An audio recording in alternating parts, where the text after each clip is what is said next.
As the social banking, we think that the full process of the loan application needs to be reversed. Therefore, by the time of the social banking application decision is done, all the questions are clarified.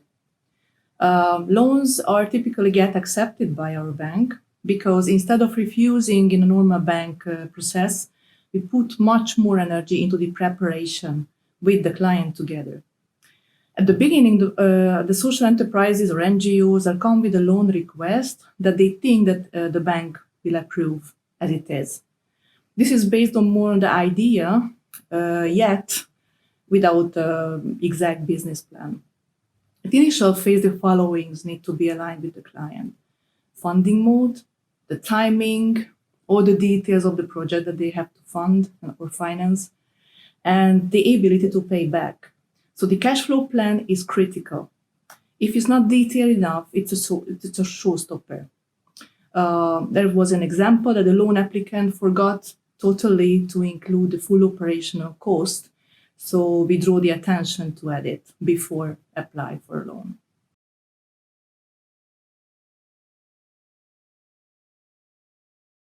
In terms of legal form, social banking in Hungary accepts any legal form to apply to financing social enterprise businesses. The bank intends to minimize the administration and the effort from the social enterprises, as their operations is anyway complex. So the objective is to minimize the complexity so that we require less documentation, less information. It's either a consultational based application. It needs to be clear whether the loan is requested for the base operation or in an additional activity or development or extension on activity, in which case sometimes a separate legal entity may be required.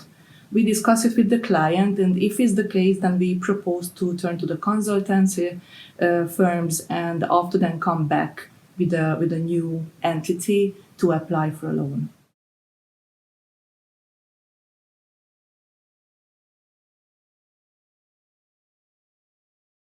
The governance structure is the basis of the future cooperation.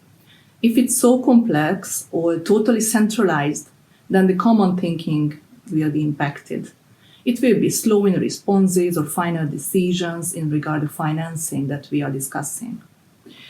In terms of decision making, problem can be the slowness or the inability of the social enterprise board to approve the bank funding due to traditional thinking or anxiety of the board, while the operative leaders are fully on board in terms of preparation. There are some proposals of our side.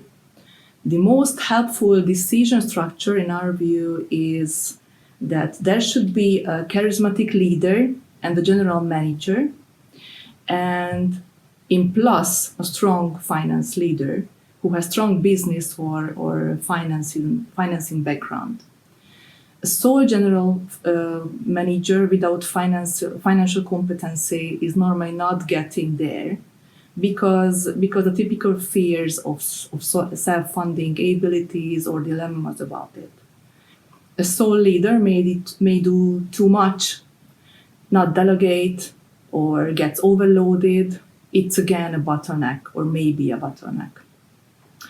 It is also recommended to involve external experts or expertise, either from a consultant or from experiences from other countries, because the first step of this process is that the leader should assess what is the goal of the loan. This is sometimes missing from the whole mission. External consultants can be a help to be goal-oriented, sharp to the objective.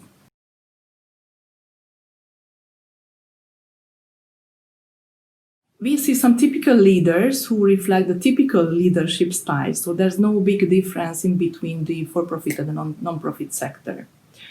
There are the overloaded sole leaders, so they are making all the decisions, leading operations, they do not delegate that much, there's no empowerment. This slows down the operation and the decision process and misses some opportunities which could come from bottom to up. The other part is the expert in one area leader. For example, if someone is very good in connections and in doing marketing, but not building a solid organization under him or herself, it can be a showstopper as well. Or there are the over-democratic leaders. When volume is not delivered, the employees are just protected and he or she is part of the team, but the decisions are very slow or not made. We think that the great social enterprise leader does not differ that much from the for-profit company leaders who are great. He or she needs to collect the best team where everybody is expert of one area, and the leaders just need to be the conductor of this whole team, not the full-time execution officers. This is the big difference in between the good and the developed leaders.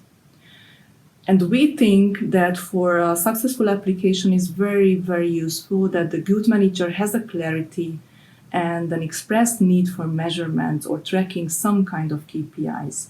I used to say a manager has a vision if he or she can put it into an Excel sheet and in the Word as well. So in other terms, in numbers and in words as well. The future vision needs to be realistic.